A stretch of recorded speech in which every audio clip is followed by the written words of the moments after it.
પરમ પૂજ્ય જય માળીના જીવન વિશે આપણે વાતો કરતા આવ્યા છીએ. ગઈકાલે એમના અભ્યાસ અને બાલ્યકાળ વિશેની વાતો કરી. આજે આપણે એમનું મૂળ ગામ પરસાત જ અને ત્યાંથી નજીકમાં એક સમાદરા ગામ છે, ત્યાં તેઓને જવાનું કેવી રીતે થયું તેના વિશે વાત કરીશું. પરમ પૂજ્ય માળી લખાવે છે અને કહે છે કે અમારે સમાદરામાં કામ કરવાનું રાખ્યું. પ્રતાપસિંહ દરબારના ઘરમાં એમના પિતાશ્રી એટલે પૂજ્ય માળીના પિતાશ્રી શાંતિલાલ પંચાલે ભઠ્ઠી એટલે કોડ ચાલુ કરી. ગામ લોકોની ભાવના પણ સારી હતી.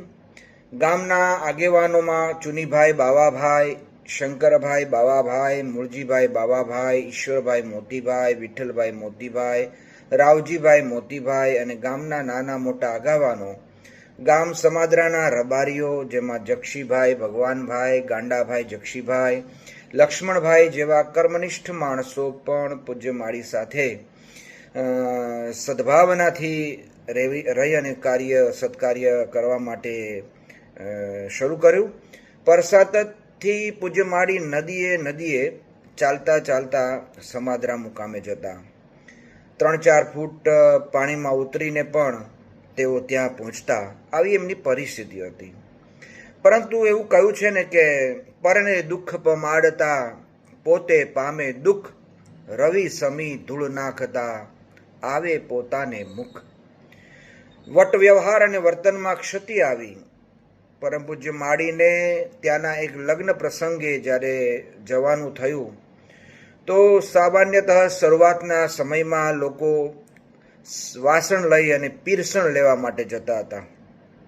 ત્યાં કોઈ પૂજ્ય માળીને પૂછેલું કે ભાઈ કેટલા માણસોનું પીરસણ લેવાનું છે? ત્યારે પૂજ્ય માળી કહ્યું કે 7 માણસનું છે. ત્યારે સામેવાળી વ્યક્તિએ માત્ર 2 જ વ્યક્તિનું જમવાનું લઈ જવા માટે કહ્યું.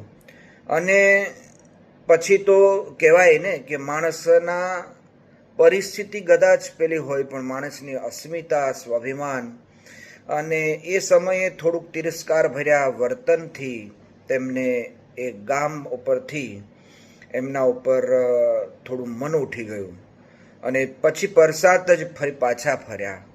અને માળી કહે છે કે સમાદરાને મેં સલામ કરી. મારા તમારા જીવનની અંદર જે કંઈ ઘટનાઓ ઘટતી હોય છે એની પાછળના ઘણા બધા રહસ્યો હોય છે. પૂજ્ય માળી એક સામાન્ય વ્યક્તિ તરીકે આવી ઘણી બધી બાબતોમાંથી પસાર થતા આવ્યા છે. આપણે એમાંથી એટલું જ લેવાનું છે કે ચાહે ગમે તે પરિસ્થિતિ કેમ ના હોય પણ આપણું લક્ષ્ય, આપણા સિદ્ધાંતો, આપણા સંસ્કારોને ક્યારેય ભૂલવા ના જોઈએ. આટલી વાત કરીશું. આવતીકાલે ફરીથી પૂજ્ય માળીના જીવન વિશેની નવી વાત લઈને મળીશું. ત્યાં સુધી દરેકને જય માળી, જય માળી, જય માળી.